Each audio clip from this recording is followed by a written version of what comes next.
iPads are useful for their purpose, but they are no substitute for brains. All right, here we go. I have to say, well done, Ray. Well done. Well played, my adversary. Well played. Phoenix isn't gay, but if he was, he'd pick Fremo. Oh yeah, he'd be living down there with you in the bunker, man. Woo! Once you go free, you always do the Z.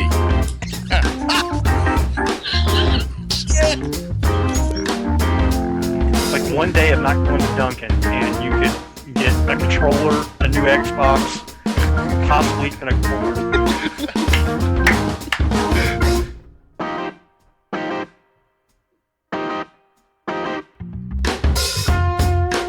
And now here's the gang with the most bang. Welcome to BGFG, episode 403. I'm your host, Chris Phoenix, and joining me, as always, my co-host, my brother from another mother, Mr. Fremo Z. How are you doing this week, sir? Playing some Starfield.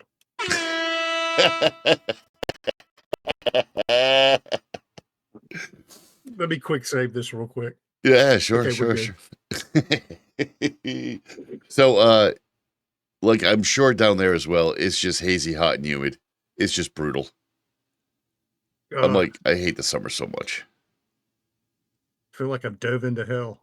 Yeah, right. I know. It's brutal. I hate it. I hate it so much. So, you know who else feels like that? Who? My cadet in Helldivers 2.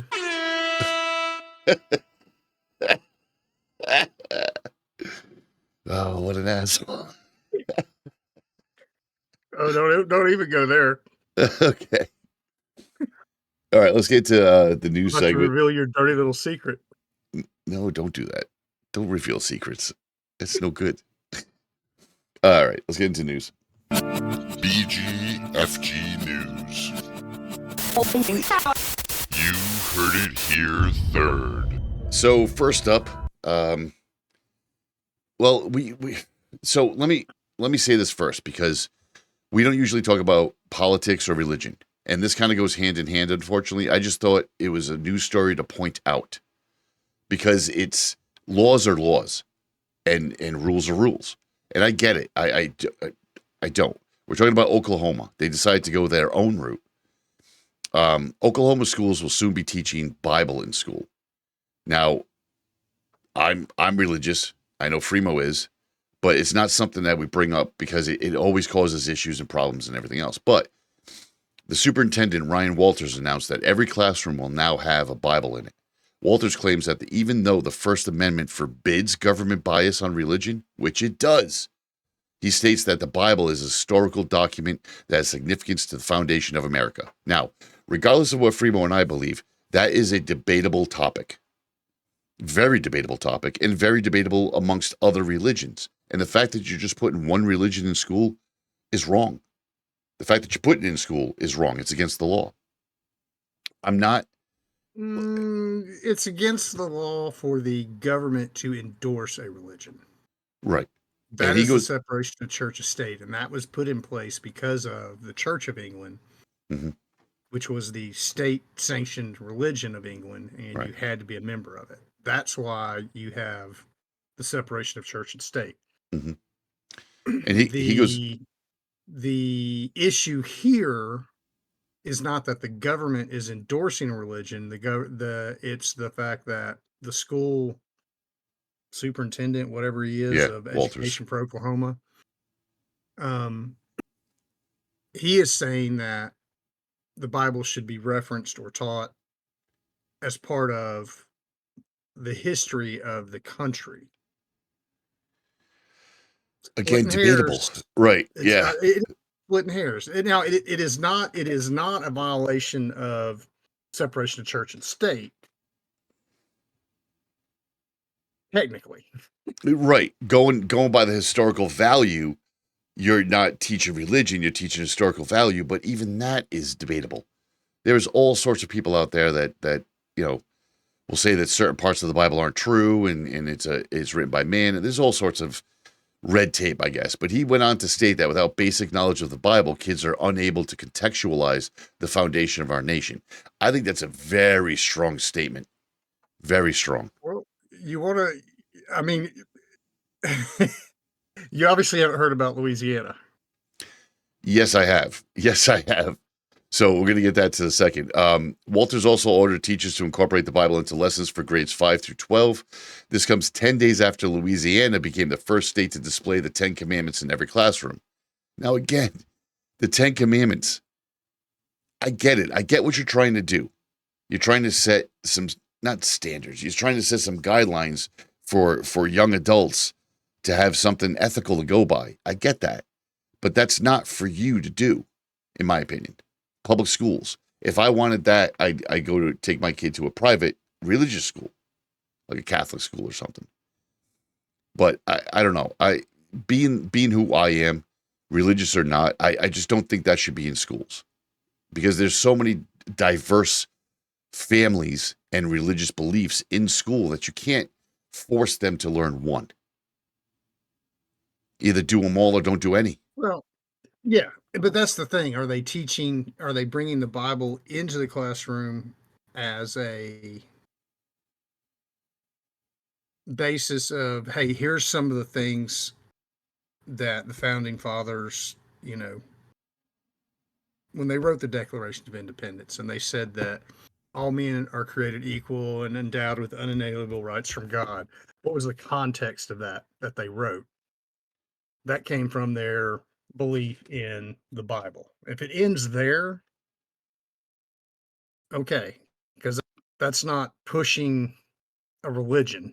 That's It's not pushing Christianity or Catholics. Right. Right. Catholicism or whatever. If it ends there, then I don't think you can really contest that, because that's fact. I mean, we all know who the founding fathers were. We can read the letters that they wrote. We can look at things that they said. We can look at their justification on writing the things the way they wrote them. Right. But you're not teaching religion. If they're putting this in to say that specifically the founding fathers were Christian and this nation needs to be Christian, that's where they're going to run into trouble, because the founding fathers specifically put in the Constitution separation of church and state for a reason. Yeah. A lot of forethought there. So it's just, we're pointing it out. Go click on the link in the show notes. Read the article.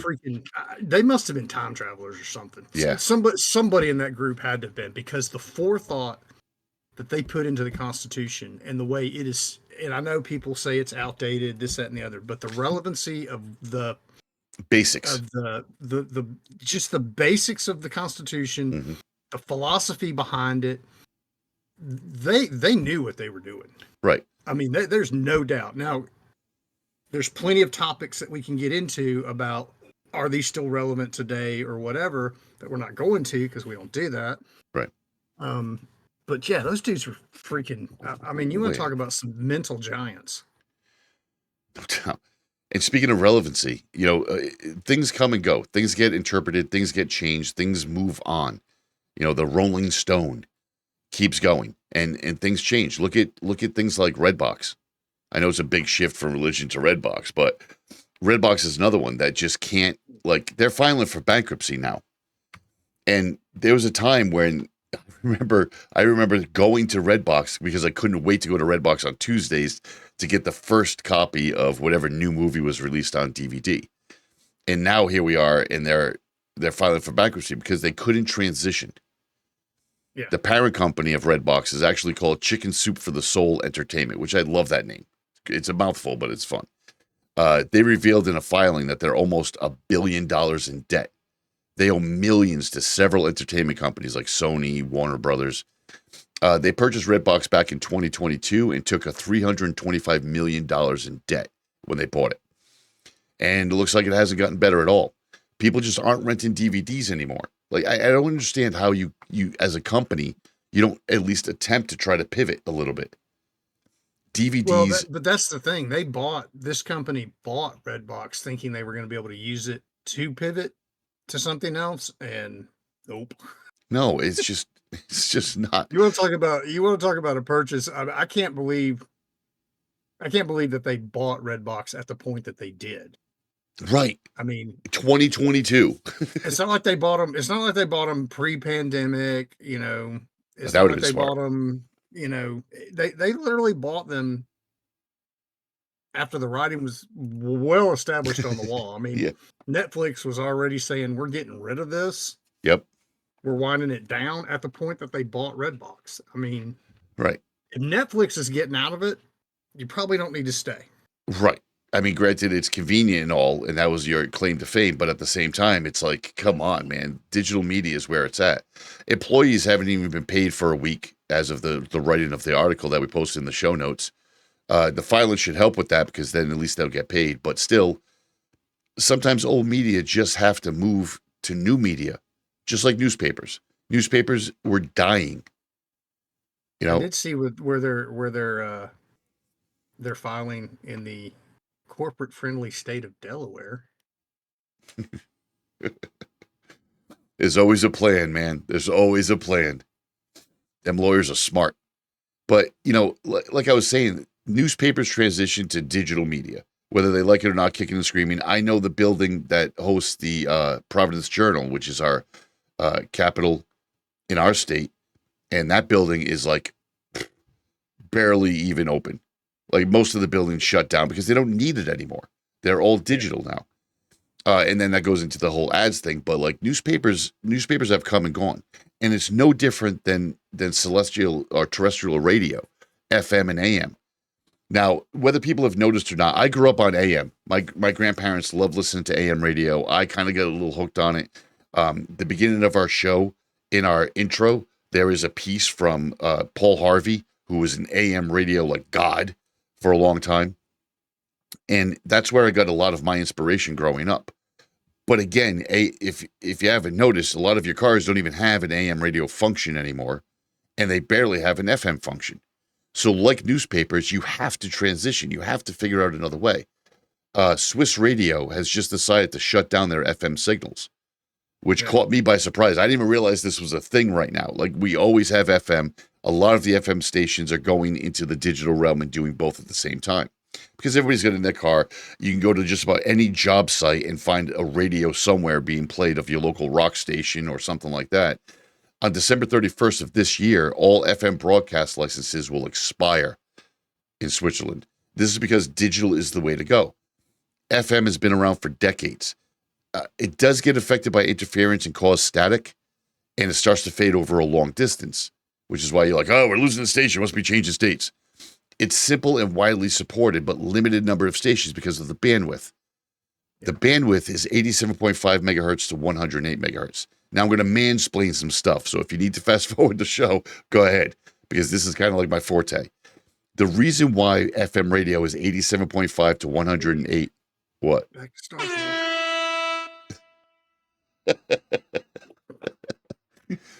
87.5 to 108 megahertz because the entire megahertz spectrum is used. Radio is only allowed 87.5 to 108, and you'll get cross-channel stuff. You'll get your local TV stations audio might cross over. Any of that stuff will cross over, and it's a limited bandwidth. When you go to digital, and we call it digital audio broadcaster (DAB), it's going to change the way you look at that.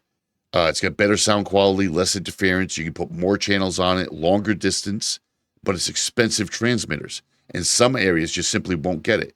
This is no different than when analog television turned off. And there's a lot of young people that listen to the show that aren't going to remember that. So back in the old days, there was a 6 megahertz bandwidth size for a television station. And us old folks would go dialing in our station, and that's where you got the audio and video, and sometimes you heard it, but you couldn't see it, that type of thing. Once we switched over to digital, that same 6 arm stuck out the window, twisting the antenna pole, holding the antennas and saying, right there. Don't move. The thing keeps turning a little bit because you had it spinning, and then he wants you to stop on a dime. That ain't happening. Yeah, it's so true. No, go back. Now that 6 megahertz channel with that gave you your television signal now under digital could fit 6 different digital channels on that one spectrum bandwidth. So each channel now is sublet. If you put up an antenna right now, you'll see like channel 10-1, 10-2, 10-3, 10-4, and they can have simulcast of different things. Some of those subset stations will have their news program running all day. Some of them will have weather running all day. Some of them will have FUBU running all day. or crackle. It depends on what they want to do. That's what makes digital better, because now digital radio, you can have twice as many channels. That one radio station that you had that played classic rock can now play classic rock, oldies. They can do multiple things. It's going to be better for the listener overall. And when they shut off the analog TV signal, man, I had to deal with so many older people that were so angry, especially the boomers. But digital gave us more channels and better quality, and that's going to happen with the radio signal as well. We haven't done that in the U.S. yet, but it's inevitable. It is inevitable, because I can tell you, because I still pay attention to that industry, and I cannot tell you how few independent little radio stations there are.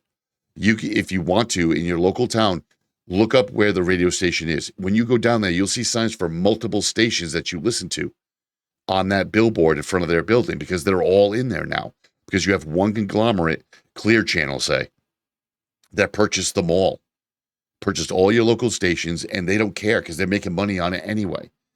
But it's actually a good thing. So this is what we talk about when it comes to pivoting to the next generation of things. You know what I mean? So more cool news this week that I found. And I love talking about this, because we dispelled all the rumors when it first happened years ago, and we love talking about it now. Colorado is continuing being groundbreaking, being a groundbreaking state, 100%. In 2012, Colorado broke ground and made marijuana recreational legal.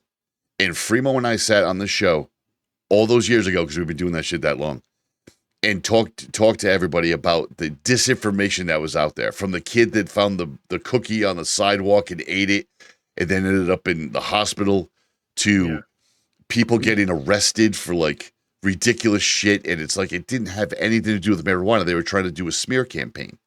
Well, last year they launched, and we talked about it on the show, they launched the Denver Basic Income Project.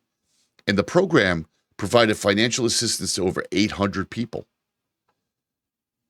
And we thought, I remember doing it on the show. We were like, okay, this is going to be interesting to see, because if there's any state that has a surplus of money, it's Colorado. They made so much unbelievable money. We called it. Yeah. We called it. If you look at the homeless across the board, there's a segment that doesn't care that they're there. Yep. They'll keep doing it, whatever, for whatever reason. That's where they're at, and they don't care to change. Right. And then you got people that are homeless due to extenuating circumstances, and they don't want to be homeless. And we called it. We're like, if you give these people money, the ones that really don't care that they're homeless are going to still be homeless. And the ones that don't want to be homeless are going to take advantage of the money, and they're going to work to get themselves into a better position. And that's what happened. Exactly. This is what proved it. And now you have, in your local municipality, you have services available to you, whether it's SNAP or other type of stuff, which we'll get into in a second. But this is free money, and Fremo's not wrong. So the 800 people were split into three groups. Group A was given $1,000 per month for 12 months. Group B gave a one-time fee of $6,500, followed by $500 a month for 11 months. And then Group C was the control group. You got my paycheck. No, seriously. They got $50 a month, which isn't far off for my spending money monthly. But those were the three groups that were there. And the results are interesting. After receiving monthly payments for 10 months, like Fremo said, 45% of participants secured stable housing. Now, chew on that for a minute. 45%, which means there is some people that are just like, hey, free money, I don't give a shit. I'm not doing anything. But there is people out there that really took advantage of it. And the other statistics that came out of this, like a lot of people are going to, I guarantee you're going to see mainstream news talk about the 45%. Like half the people didn't even do anything. That's what you're going to hear. The truth of the matter is way different. And this is what we love to do on this show. The truth of it is the program led to fewer emergency room visits and nights spent in jail. Why nights spent in jail? Because guess what? When it's freaking cold out, some homeless people will throw a brick through a window and wait for the police to come so they can get a night in jail where it's warmer than where it is at the park. That's a fact. They spend fewer nights in the emergency room because guess what? You'll fake an injury or fake a sickness and go to the hospital, guess what? Where it's warm. And because you don't have an immediate injury, you're sitting in that waiting room where it's warm or in a room where it's warm. And you're just waiting for the doctor to come in to go, you're fine, you can leave. That's what they were doing. Same thing with the shelters. The shelters, how many times have you heard on your local news that the shelters are over? They're just over capacity all the time. This is a big deal. Now, cost savings of over $589,214 because of less public services used. So with all of them not doing those things anymore, it saved $500,000. That's big. Now, your local state probably has like SNAP or Medicaid. The basic income allows the recipient to prioritize their needs. Now, that's a lot of trust out there. And the report showed that some used the money for rent for the year. Others used it for food, transportation to get to a job, because now they can actually get a job. Some of it used it for clothing to get a job. Like Fremo said, some of these people don't want to be on this. Some people don't want to be homeless. Other people are perfectly complacent with being homeless. I don't know how or why, but they are. Or they're complacent with the benefits they're getting and riding the system. My wife works in this industry. And she sees it all the time. From the 80-year-old couple that comes in, they got their electricity shut off, and there's no help for them left in the bucket, to the person that's manipulated the system for years and every 6 months calls in to get her new benefits. Yeah. This is constant. And I didn't even have a wife to tell me this. She didn't tell me anything exclusive anyway. This is stuff you can read in the newspaper. It's common knowledge. And if you know people, you know some people that just are on benefits and things that shouldn't be or not needed to be. I like to know how they're going to regulate this, though. So you're going to have like proof of work, bank statements. There's going to be a way to do It it. doesn't matter how they regulate it. It's not going to be any different than the programs we have now that get abused. I don't disagree, but I do think it's a nice idea that you can... Well, here's the long and short of it. He saved $500,000. How much did you put out? Crap, $1 million? I forgot the exact number. It was probably like $1 million. Let's just say $1 million for shits and giggles. Hold on. You said it was 800 people. Let's do some figure in here. 800 people times 12 months. Times, will they get $1,000 a month? Sure, that group, yeah.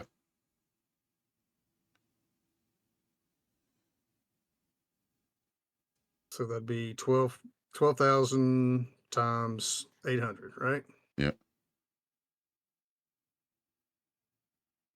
$96,000 Per person, right? total. Okay. So again, like we talked to you about before, Colorado had something wrong. $12,000 would be per person, right? Right. If you give me $1,000 a month, so yeah, 12,000 times 800. Oh, I must have missed a zero somewhere. Hold you on. did. I think it's like 1.2. 12,000 times 800 is 9.6 million. Right. So 9.6 million. Again, people are looking at that, and you can look at that on the surface as, oh, that's 9.2 million. But at the same time, like we talked to you about on the show before, $500,000. Colorado has so much surplus. We did it, what was it, like maybe 6 months after they legalized marijuana? We talked about how they paid off all the debt in the state.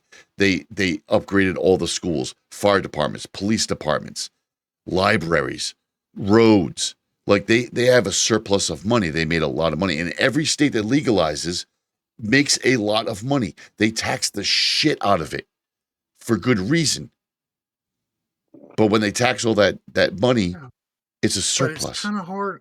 I mean, I got that you have a surplus, but if you're putting out $9 million to save $500,000, your surplus ain't going to stick around very long. No, and again, this was a test group with 800 people. I'm sure they're going to come up with some litigation or some rules as to who's going to be able to be compliant. Like if you're going to be able to do some tests, because I see it happen now today when you're applying for different benefits. There's different things you have to provide, proof that you have to provide. And you might be on it for only a year. That might be the limitation that you have. So get your shit together in a year. If you can't get your shit together in a year with $1,000 a month or $6,500 up front, $6,500 can get you an apartment for at least 2 months. I don't know, depending on where you live. You can get an apartment for 2 months. In that 2 months, you can also shop for a set of clothing and get a job. Now, again, combining with the other things that the state programs, you'll be able to get toiletries. You'll be able to get food to stock in your apartment. You'll be able to get all of these things, plus the help that the state's still going to give you in other programs. I think that if you put people on this for a year, there is absolutely zero reason why they can't succeed if they want to. Yeah, and that's the thing. The ones that wanted to be in a different situation, they did it. Right. I mean, and I don't think it takes a year. No, God, I think if you went back and you did a case study of the 45% that were successful with getting out of the homeless situation, right, I guarantee you within 3 months you would see a difference on what they were doing. I would agree. If you did a check-in, You'd even like go in 3 6 months, months and say, okay, it's been 6 months. Where are you at? Oh, I've done this, this, this, and this. And you'd be able to build a pretty strong metric of what you would expect from people after 3 months, after 6 months. correct. I agree. Granted, obviously, not everyone's going to do that. But, I mean, sign up, get on the program in 3 months. Let's see where you're at. If you've, and not to say that you have to do A, B, and C in those 3 months, but let's see. Some progress in this direction. Right. We'll put you on it for 3 more months, 3 more months. And maybe it even goes past a year. Maybe, hey, you're really close. We're going to give you 3 more months. We're going to extend this to 15 months for you. I agree. Somebody might be, after 6 months, can say, hey, appreciate the help. Don't need it anymore. I'm good. Yep. I got a job. I'm on my own 2 feet. Yeah. You're going to have to regulate it somehow. Otherwise, your surplus ain't going to be there very long. No. All right, let's get into the music. So the music this week I found is a band called The Violent, and they're doing a cover of People Estranged from The Doors. Now, this band was born out of the pandemic, which I love that, because during the pandemic, we had nothing to do. These 3 musicians got together and, excuse me, these 3 musicians got together and started recording stuff, over the internets. The band's called The Violent, and this is People Estranged. It's a quick song. It's only like 2 minutes. So we'll be back shortly and get into some stick style. What? I ain't got no time. I ain't going to have time to even survey a planet in Starfield. We are enjoying this. All right, let's get into the song. This is The Violent, and this is People Estranged, and we'll catch you on the other side.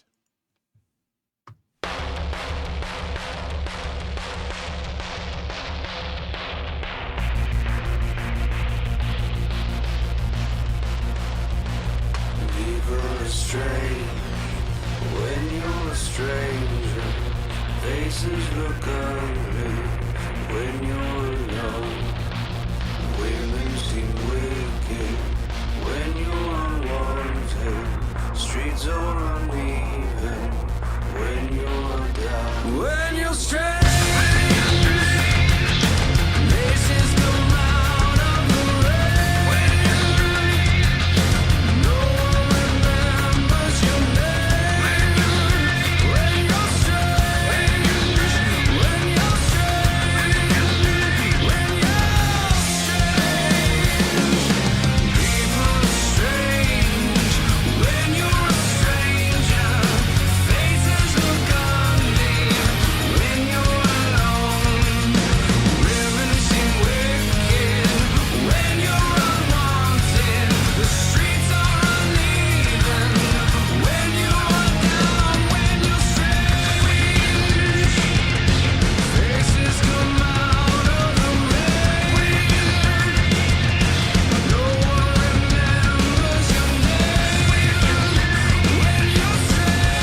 Wow, that was quick, wasn't it?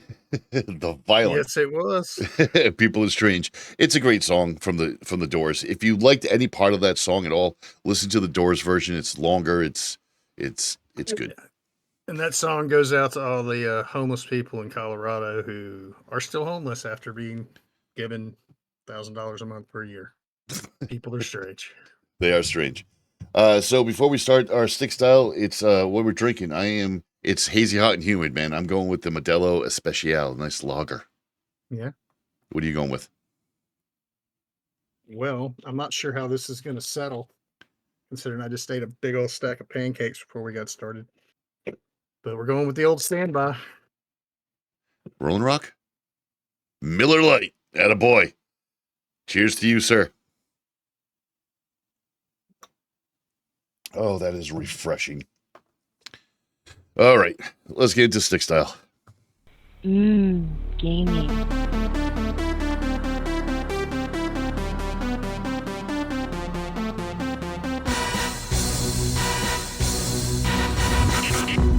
So, first up in stick style, we are at the beginning of July.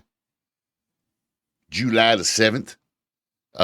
PlayStation Plus games for July. Borderlands 3, EA Sports NHL 24, and Among Us.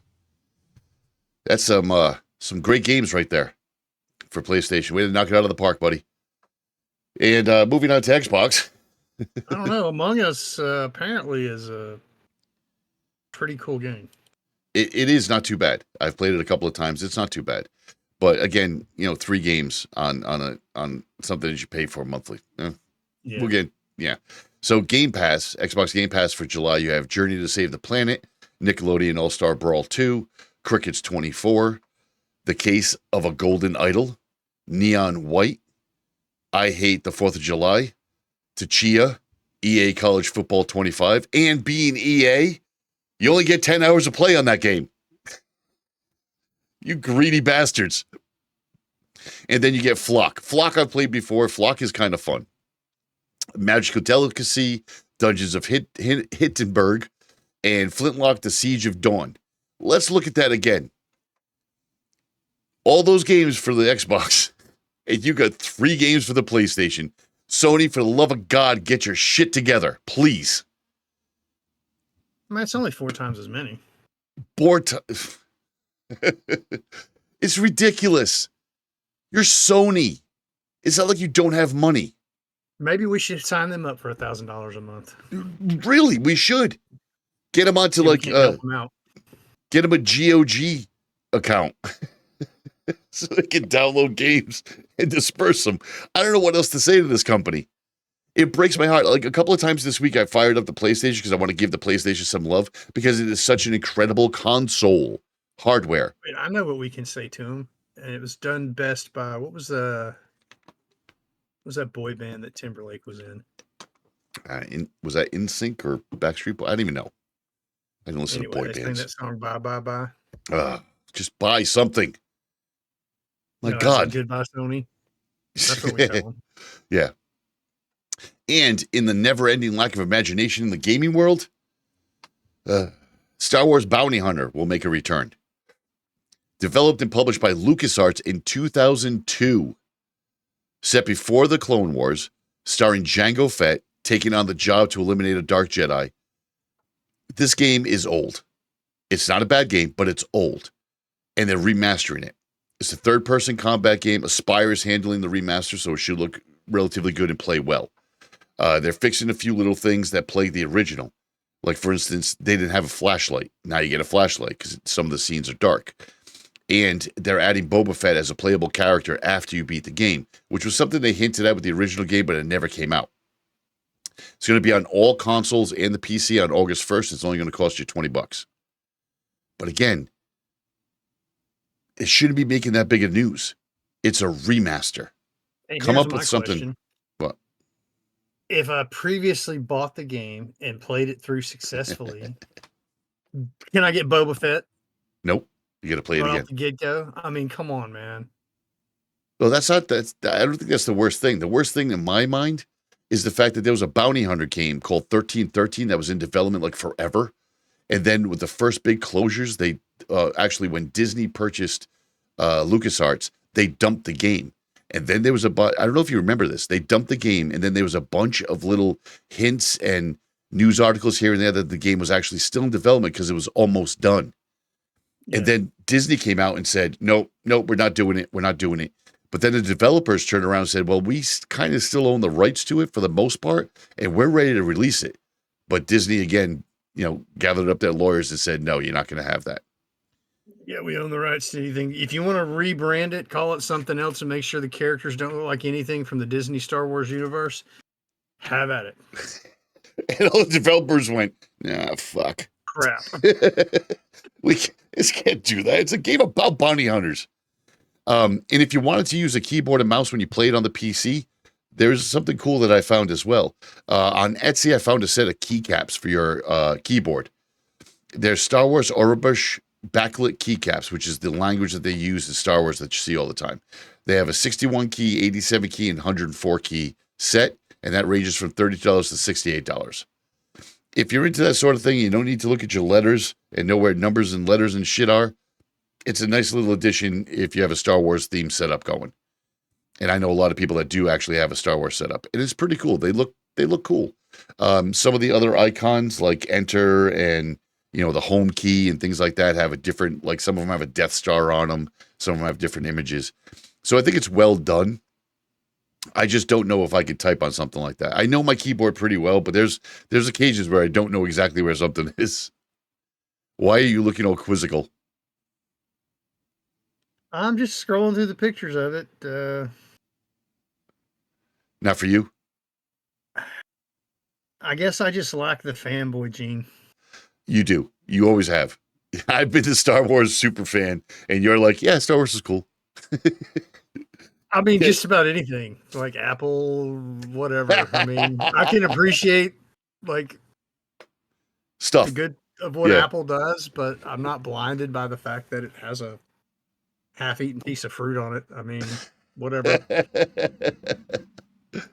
All right, let's talk about some other games. Because there is other games. I don't get it. Like all these people walking around with their Apple sticker stuck on their PCs,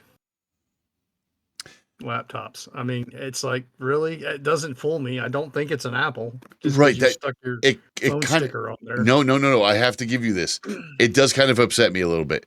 Because honestly, when I'm sitting there at work and somebody brings in like an HP, a silver HP, there's a few computers that look similar to a MacBook Air or a MacBook Pro.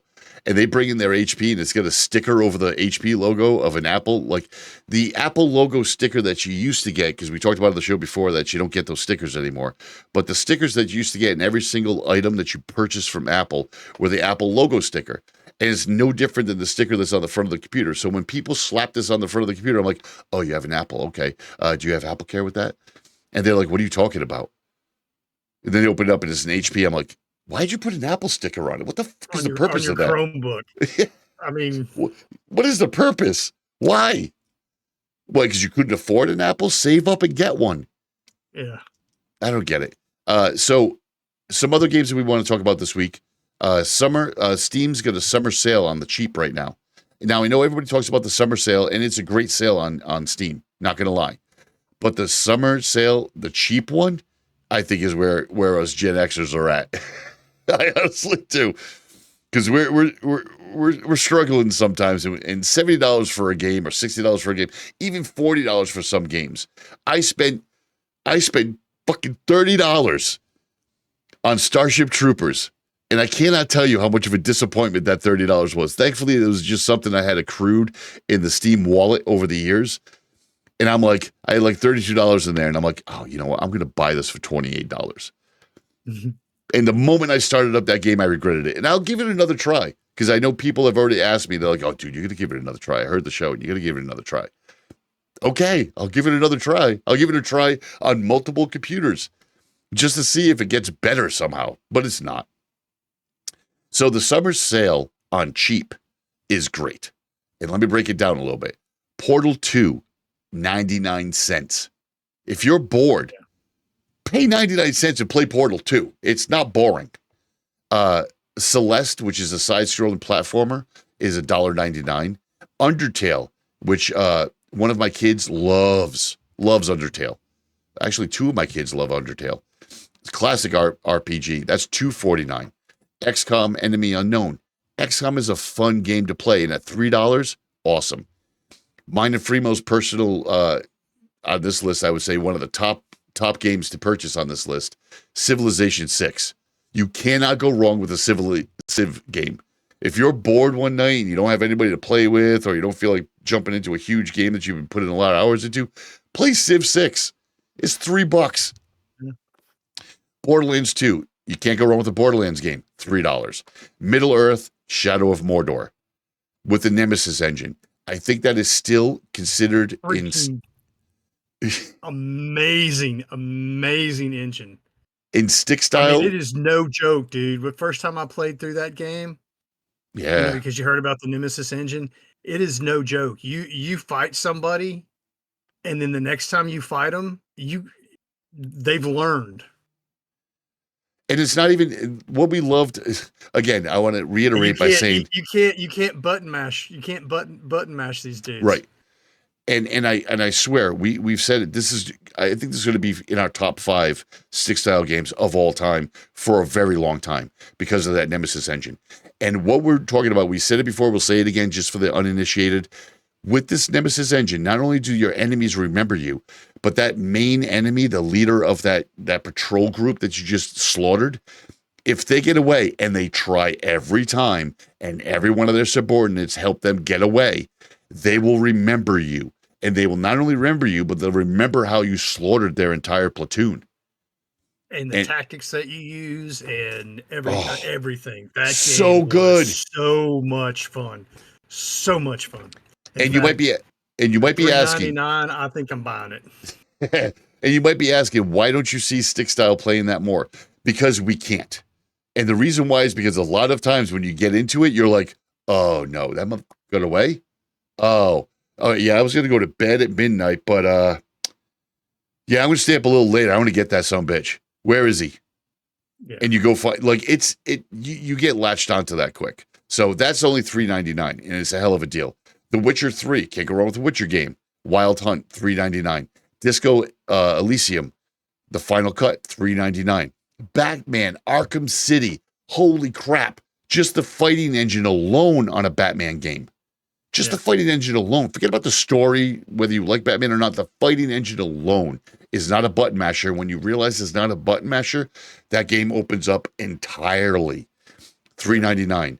Firewatch, $3.99. Star Wars Jedi Fallen Order. If you're a Star Wars fan, I strongly recommend Fallen Order. $3.99. Doom, $3.99. I mean, come on, it's fucking Doom.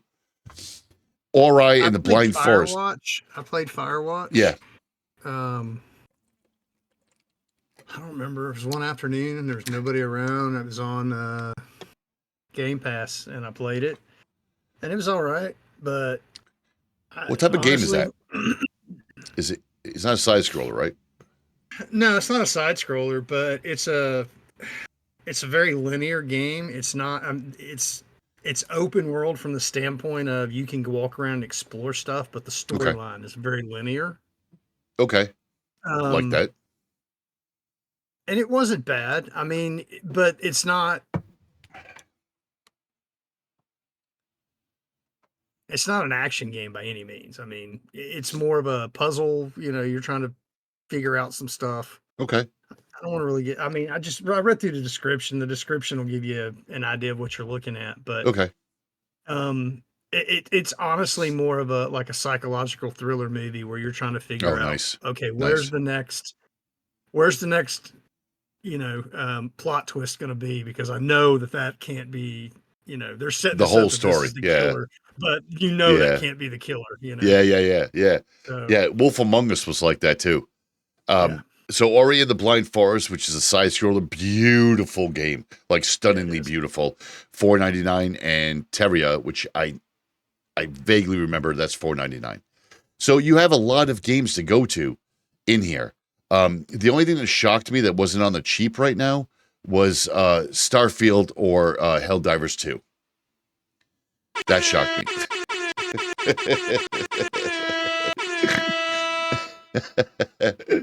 Oh, there you go, Mike. All right, let's get to the last segment. Let's get into tech news.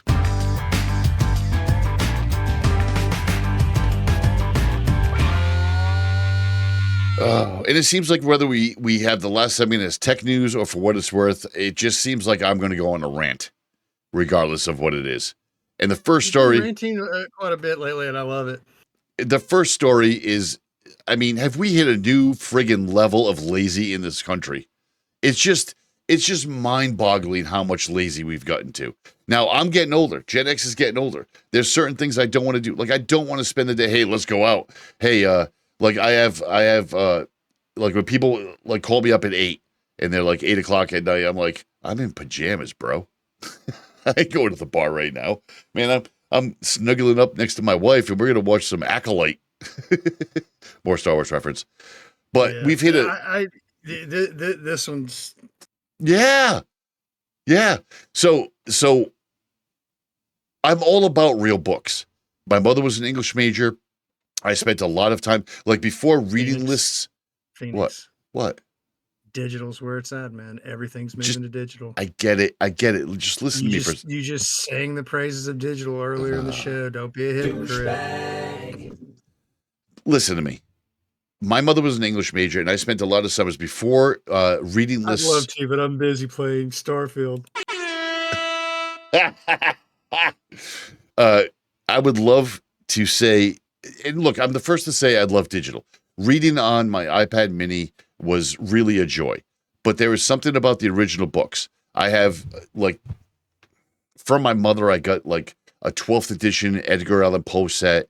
I've gotten Shakespeare 3-book set. It is a large book, man. Lord of the Rings trilogy. The Hobbit.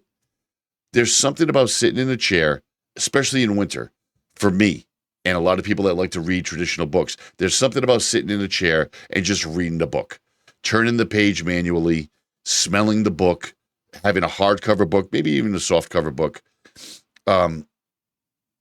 So if you're going to read, get a real book, in my opinion. That's my opinion. I'm not discounting digital. I have digital books. I have digital audio books. I have digital comics.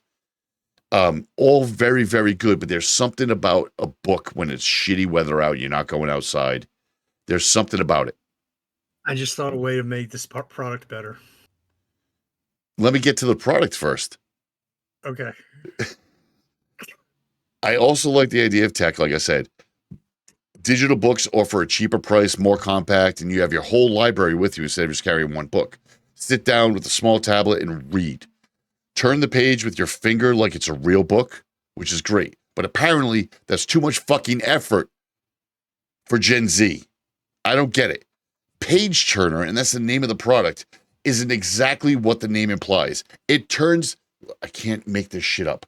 It turns the fucking page for you. You clip it onto your Kindle and press a remote button. Mind you, you're reading. So you're like, what, maybe a foot away? 2 feet away at most, depending on your eyesight? And you need a remote control? And they're trying to sell it as, well, if you're cold at night and you have the blanket over you, you can just leave your arms underneath. Is it that much fucking effort to take your arm out and swipe across? Because you're doing that shit with, like, all your social media all night long, and you never bitch about it. But apparently, a book is difficult to turn the page. Like, this really heated me up. Seriously? Yeah. A page turner. Okay. So... follow me on this. Okay. Right? Yep. We want to try and recreate the whole reading a physical book, turning the page. Okay. Okay. Yep. Have you ever accidentally like went to turn a page and then got one of those little paper cuts because you were sloppy in turning the page? Yeah. It's happened. It's happened. Yeah, You read enough books. It has. So randomize the clicker. So that, you press that button a little bit, you get like a little pinprick or whatever, like from the button, like just every so often. That is great. I don't hate that idea. I don't hate that idea at all. Like the people that are stabbing their finger for a glucose monitor or something. That's a hell of an idea, Free. I'm going to endorse that. Well, I mean, as long as we're going to be stupid and have an ebook page turner, why not? An ebook, like, I can't explain it. And for those that are listening, when you get a chance, even if you don't look at the show notes usually and you just listen to the show, that's great. Click on the link in the show notes and look at this fucking travesty. Because that's what it is. It's the redefining, the dumbing down of America yet again. And we're pointing it out on BGFG. It's just stupid. It's beyond stupid.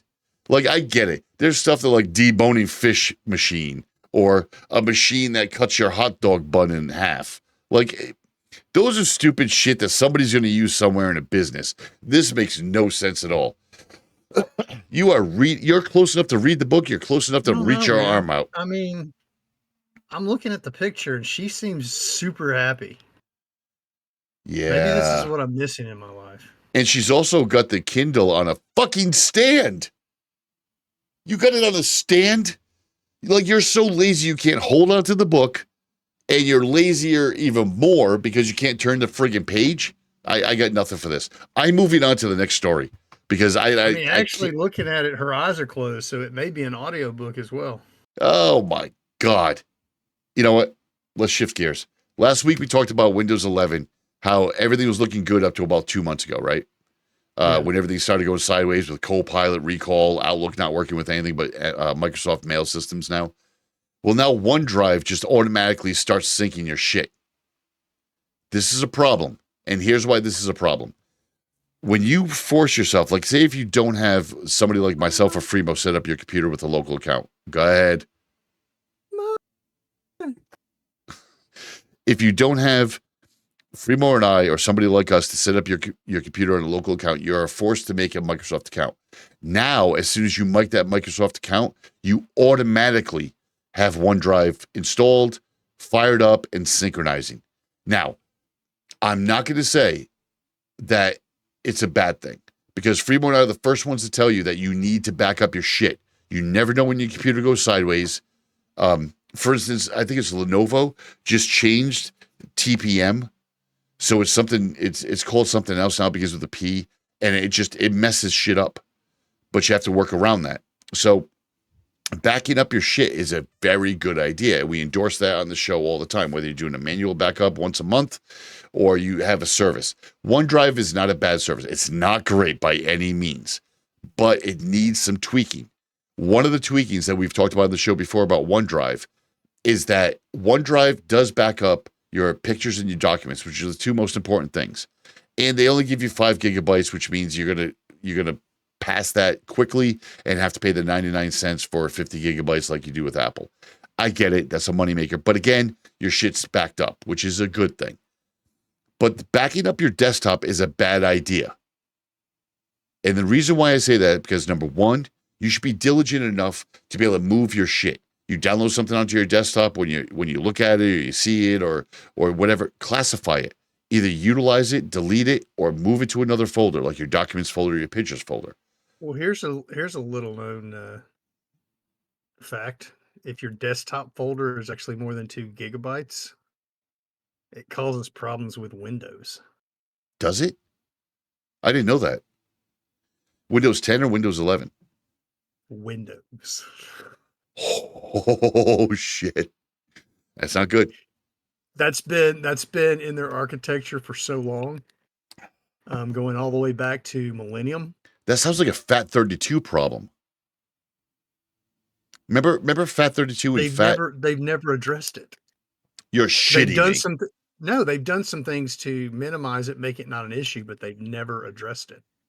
Wow, I didn't know that. They've band-aided it for years and years and years.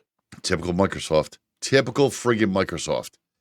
Well, now when you log into everything with your Microsoft account or create a Microsoft account, OneDrive kicks in and it automatically backs up everything. And again, a lot of people keep crap on their desktop and that fills up space. If you download like a couple of videos, and I cannot tell you how many people I see at my counter that do this, download videos or pictures and just leave them on the desktop. And the desktop is extremely cluttered. All of that stuff is being backed up. No, I put it in a folder. I just saved it. I have one over here. Like I have one on my folder. I have 2. folders on my desktop, stick style highlights and BGFG highlights. And those are saved for the end of the year or the end of the month, respectively, as to what we're going to do. I don't need that backed up. That's a lot of video. That's a lot of space. But my documents and my pictures, I kind of want to, because that's what's going to be saved. And we've covered several ways to do a backup on your own. And like I said before, OneDrive isn't bad, but because it's at least is backing up stuff, but not everyone wants to use it. Maybe they have a different solution. Maybe they just don't want to waste computer resources. Maybe their company does it. It doesn't matter. You should at least have a choice. And now you don't. Well, I mean, you can turn it off once you get in. And if memory serves, you have to wait till the synchronization, the initial synchronization is finished before you can kind of start telling it what folders to add or remove. And the other day, I found another problem, Free. So I had a client's computer that was backing up to OneDrive, and we couldn't figure out where all the desktop items were on the desktop when you're looking at. When you go into the folder, they're there. But on the desktop itself, it wasn't showing those. As soon as it finished synchronizing, I shut off the desktop synchronization. They all appeared on the desktop again. Made no sense. But nothing in the past couple of months from Microsoft has made any fucking sense. Well, here's the thing. The desktop folder that you're looking at actually isn't your C drive user's desktop folder anymore. It's not. It's C drive user OneDrive desktop. Oh, fuck me sideways. So, depending on how the computer's set up and how they activated OneDrive and what little tweaks they may have tried to do to it, your desktop that you're looking at may not be your OneDrive desktop or vice versa. You don't even have control over it. If you log in like they want you to with a Microsoft account, it's default. Oh, this is such shit. You know what? I'm getting way too heated. Let's move on. And originally they just had OneDrive, and now they have OneDrive Personal and OneDrive Business. So imagine being a business that you started OneDrive from the beginning. Yeah. Now you're on a 365 account, and now you have two OneDrive folders that came don't across sync it the other together. day. Yep. I came across a client came across a client that had three. They had their business, their personal, and a random one they set up a while ago. And their computer, as it was, had them all logged in. But this person did not remember they didn't remember the older one password, and they certainly didn't have access to their business one any longer. But they wanted all their files. And we tried to explain to them, like, this is not a thing. Do you know these passwords? They're like, no, of course I don't, but it worked. Right, it worked because this computer was recognized by them. Your business has shut this off a while ago, but they never logged you out. Like people don't realize that in the IT world, when you're a sysadmin, you can force log out people. And every once in a while, you might go to your computer at work and it like makes you sign into certain shit again. That's because people like me and Freemo went, nah, fuck this. Everybody sign out. I need to clean this shit out. Everybody sign out, and I'm gonna rebuild it. And you don't remember your password, again, not my fault. And I can't stand people that come in and blame me. Like, I didn't do this. You don't know your password. You left your company. The stuff on OneDrive and on your documents folder that you used in Word is your company's actual property. It's their intellectual property. We signed an agreement at BGFG long ago that BGFG stuff that we use on Google Drive is Google's property. They own it. We own nothing. We're just using it. They can shut us off at any time. But businesses are no different. I know when I worked in IT, like IT, that was like the first thing I did when I walked into a new job. I purged everything. You want hard drive space? I'll get you hard drive space. This person hasn't worked here in 5 fucking years. There's no need for them to have access to that OneDrive. Reset everybody's password, purge everything that isn't used. That's it. All right. We got to move on. I can feel my blood pressure going up, and it's about to go up again because I'm about to do another fucking rant. Earlier in the show, we spoke about FM radio going away. My favorite company, or one of my favorite companies. Yeah, I agree. Earlier in the show, we talked about FM radio going away. because it's progress. Fremo and I cannot beat this into your head anymore. Progress. Shit that we loved. I have CDs in my glove compartment of my car because my car's a 2012 and it sucks at Bluetooth. So I installed like a bunch of CDs into its jukebox in the car. I have like a couple of Stone Temple Pilots, a couple of Metallica, a couple of Queensryche, because that's what I just like to listen to when I'm driving. I have those in the car. Those are CDs. They were inexpensive, but they were only purchased on Amazon because nobody sells physical CDs anymore. Yet Sony, again, in their infinite wisdom, we talked about it before. Sony, you released 3 games on your premium monthly subscription service, where Xbox monthly releases a minimum of 10 games. You released 3 games. Not they are popular, but look, people that buy Borderlands have Borderlands. People that have played Among Us for the past year since it's been out, it's been popular, have Among Us. You're not doing us any fucking favors, man. At least on the Xbox side, you're giving us chances. Even EA's, what was it, NHL or whatever the fuck it was, gives you 10 days of play. Oh, it was college football, I think. Yeah, college 25. So. Yeah, it gives you time to play it, a new game. Like, this is the purpose of these passes. Like Sony, even though I can kind of count it as a business expense, it's getting to the point where I might not even bother doing that because it's just not fucking worth it. You're not releasing anything that I want to play or download and play regularly. There's no meat on the bone for it. And as Sony, again, in your infinite fucking wisdom, look, bottom line is they won't be phasing out Blu-ray and game discs. They're going to stop recordable Blu-rays, but the commercial Blu-ray and game discs will still continue.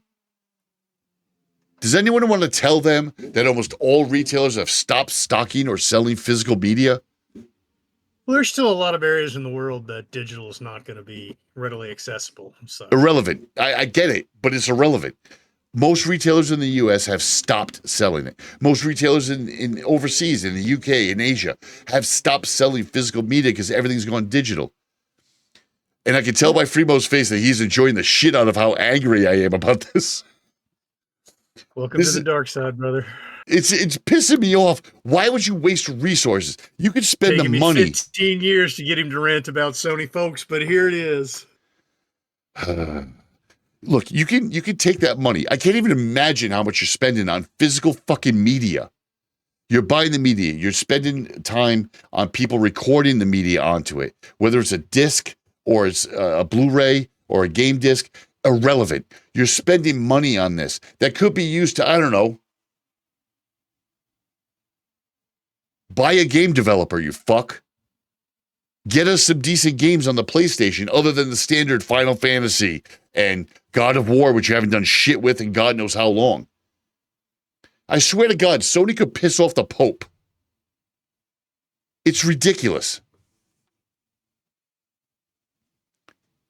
You're just enjoying this. You're not even going to comment on it. Well, I did when you said the Pope. It did remind me that not too long ago, the Pope released a statement that there was no hell, which I found interesting. What? Yeah. Really? Yeah.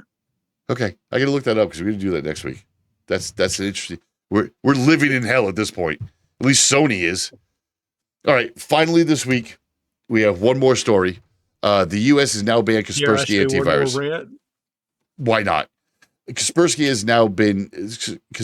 antivirus has now been banned in the U.S. Just like the DJI drones, it's been banned, or at the very least, asking citizens not to use the Russian-based product. And on July 20th, you can no longer buy it. And as of September 29th, all licensing must cease. No more updates for your antivirus. Nothing. It's just simply nothing. And this is because Russia. It's a Russia-based antivirus. Now, the thing that bothers me a little bit about this, I get the sanctions. I get what we're doing with China. I understand what we're doing with Russia, which is a whole nother conversation about the Ukraine-Russia conflict. It's a whole nother conversation about how long we knew about it, how we steered things in certain directions. But I'm pretty confident that the fucking guys that are sitting in a room trying to develop antivirus, and most likely, if Fremo and I know this, most likely you're buying your antivirus definitions from Symantec. They're number one in the world. The company that created Norton. They're number one in the world at creating the antivirus definitions. And there is a conversation to say that Russia version of the definitions may not have certain antivirus definitions installed because it benefits the country. Correct. Again, as we talked about with religion earlier, as a religious person, I feel that that's not happening because somebody like me or Fremo, if you put us in that room, we're going to do our job. I don't give a shit what the political atmosphere is. We're going to do our job. You put a gun to my head and tell me to remove that particular definition. Okay, that's a little different. But for the most part, we're going to go into work every day and do the best. We're going to go into work every day and do the best possible job we can. I'm sorry, that's Russia. That's exactly what they do. But for the most part, that's why we're pulling Kaspersky, because they are using it. Right, the Russian they are. government is using it to their advantage against U.S. citizens. And just like Huawei uses, China uses Huawei to do that with the phones. It's really no different. And the DJI drones, like we talked about last week on the show, that's a dangerous concept. When you have a drone that has video and audio capability and remote access or remote control, which can turn into remote access, that becomes a problem as well. But your antivirus, and again, we've talked about it on the show at length. Do you need Kaspersky? Do you need WebRoot? Do you need Norton? No, you don't. Windows 11 has perfectly fine antivirus and anti-ransomware built in. You don't. The interim ransomware only works if OneDrive's logged in, though. I'm serious. Does it? That's some bullshit. Anyway. Yeah, that's their missing component. If you boot up a Windows 11 machine that doesn't have OneDrive, if you can find that, and go into the security center, it'll tell you that your ransomware is not turned on. You need to log into OneDrive. So again, but like I had 3 clients yesterday that asked me all the same thing about antivirus. Should I renew it? Okay, and I told them all the same thing. No, and the reason why is because there's antivirus built into Windows 11. I believe you as well as me. I definitely, but I believe you as well have never installed, or at least in probably about 10 years, have not installed an antivirus piece of software because there's not a need for us to do. I do on a regular basis. Do you? Yeah. Elaborate. Malwarebytes. Oh, I use it to clean stuff up. I put it on to clean stuff up and then take it off because there's a level of what we would call bloatware. I think I know where you're going. Bloatware, adware, whatever you want to call it. Yeah. That most of your antivirus stuff isn't going to stop because that's how they all make their money. Right. Pups, potentially unwanted programs. Malwarebytes doesn't care. It just basically says if this wasn't here, here's a list of what you have installed, and if this shows up after that and it's not part of an installation, we're getting rid of it. Yeah. Is basically how it works. Yep. So it gets rid of all the extra ad click stuff and whatever, blah, blah, blah. So I do use that on occasion. Now, for those that might be listening. But as far as installing and running an antivirus software, no, Windows Endpoint has been doing a good job since midway through 10. Now, some people might be listening that have been my clients in the past, and I don't recommend Malwarebytes. And the reason why is this. Fremo is 110% correct. But if you don't know what you're doing and you don't understand computers enough, think about it. I'm not being disrespectful. You're calling me to help you with your computer. Or you're calling Fremo to help with your computer. You don't know enough not to click on the device manager, the section of Malwarebytes that deals with your registry settings. And you start nonchalantly going through that shit. Like, I should remove all this shit. You're going to brick your computer. So you kind of run Malwarebytes. I think that you need to know more about your computer. So leave that to people like us that'll run a standalone version of it. Or if you're going to run Malwarebytes, just do the install and click OK Scan Now. Don't go into any of the settings or anything like that. Just, don't go deep into just it. run the default install. It'll help you out. Yeah, but there's and by no means run CCleaner and click on anything beyond the standard installation. Holy shit, no. That thing will brick your computer so quick, CCleaner. That's why nobody recommends CCleaner. Really? I love it. Oh, I bailed on that a while ago. The granular level you can get to with that. Well, for me and you, for the general purpose people, that shit will mess your computer up. And my personal favorite, my personal favorite is I've had people come to my counter that have CCleaner and or Malwarebytes installed either at the same time or individually. And they literally start it, install it, and then they don't do anything else. Well, you haven't told it to do anything. It just sitting there. It doesn't do anything. Yeah. You haven't done shit but take up resources. The newest Malwarebytes, personal one. Yeah. Is actually pretty slick out of the box. Really? Yeah. I might have to give it a look. Yeah, they've come a long way. I mean, because Malwarebytes was like the tech guys' anti-malware for a long time. Yep.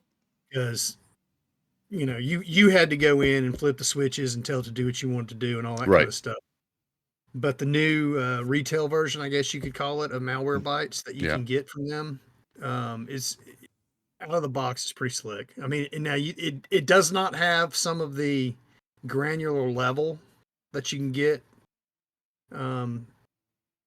out of the full business version, but you know, most end users aren't going to need that anyway. So again, Kaspersky has been kind of shut down. So find yourself something different, which is not a bad thing.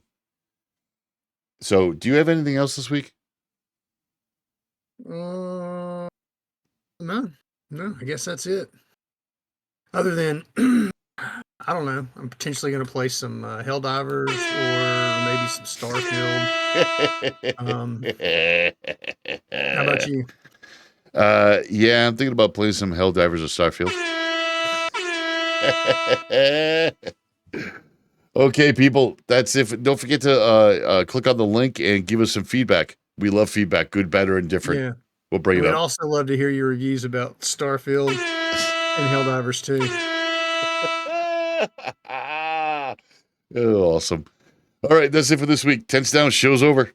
It's not. So you can find more of this garbage at bgfgonline.com. You can also send us an email with your questions or suggestions at bgfgshow@gmail.com. Find our podcast on Apple Podcasts, Spotify, Google Podcasts, Stitcher, Overcast, Podcast, Castro, Castbox, Podchaser, and YouTube. Thank you for listening. Starfield Helldivers.